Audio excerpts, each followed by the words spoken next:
পাৰিবাৰিক কন্দলৰ ভয়ংকৰ পৰিণতি দুই খতিনীৰ কন্দলত প্ৰাণ গ'ল স্বামীৰ হাতুৰিৰে স্বামীক হত্যাত দ্বিতীয় পত্নীৰ ঘাতক স্ত্ৰীক গ্ৰেপ্তাৰ আৰক্ষীৰ শ্ৰীভূমিৰ সদাৰাচি পঞ্চায়তত ভয়ংকৰ ঘটনা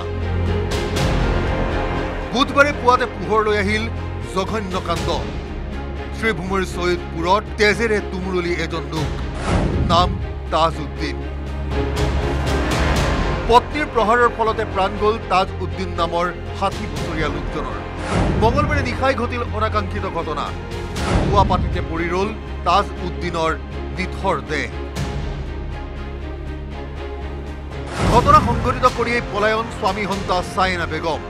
অভিযোগ অনুসৰি তাজউদ্দিনৰ ঘৰত পূৰ্বৰে পৰাই পাৰিবাৰিক কন্দল তাজউদ্দিনৰ আছে দুগৰাকী পত্নী দুই পত্নীৰ বাবে ঘৰত অথন্তৰ পলাবলৈ চেষ্টা কৰা দ্বিতীয় পত্নীক ৰাইজে ধৰিলে ৫ কিলোগ্ৰাম ওজনৰ হাতুৰিৰে স্বামীক হত্যা কৰাৰ ঘটনাত অভিযুক্তক গ্ৰেপ্তাৰ কৰিলে আৰক্ষীয়ে ঘটনাৰ তাৎক্ষণিক তৎপৰতাত শ্ৰীভূমি আৰক্ষীক সাধুবাদ দিলে রাইজে আজকে এখানে যে অ্যাক্সিডেন্টটা হয়েছে সেই অ্যাক্সিডেন্টের পরিপ্রেক্ষিতে আমরা গ্রামের সব মানুষ একত্রিত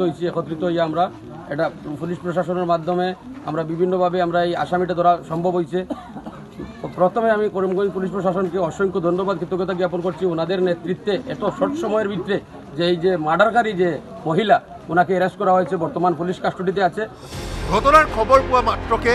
করিমগঞ্জ সদর থানার অন্তর্গত গিরিশগঞ্জ আৰক্ষী সদৰ থানা আৰক্ষী আৰু সদৰ চক্ৰ বিষয়া উপস্থিত হল তদন্তৰ বাবে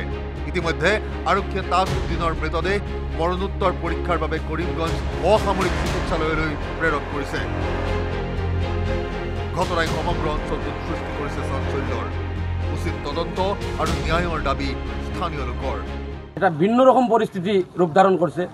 আজকে ঘটনাটি খুব নিন্দনীয় দুঃখনীয় আজকে যে সতীনের কারণে আসামি মারতে হয়েছে এই ধরনের পরিস্থিতি আমরা গাঁও এটা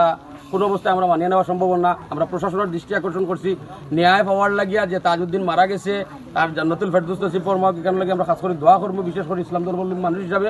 আর যাতে ন্যায় পায় জাস্টিস পায় এটা আমরা পুলিশ প্রশাসন এবং কোর্টের মাধ্যমে আমরা দাবি এটা যাতে এই ধরনের দুষ্কৃতিকারীরে দৃষ্টান্তমূলক শাস্তি দেওয়া হয় শ্রীভূমির পৰা Gourish Nandi report news 18 Assam north east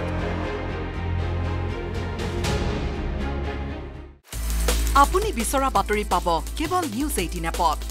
news 18 app download কৰিবলৈ স্ক্যান কৰক এই QR কোড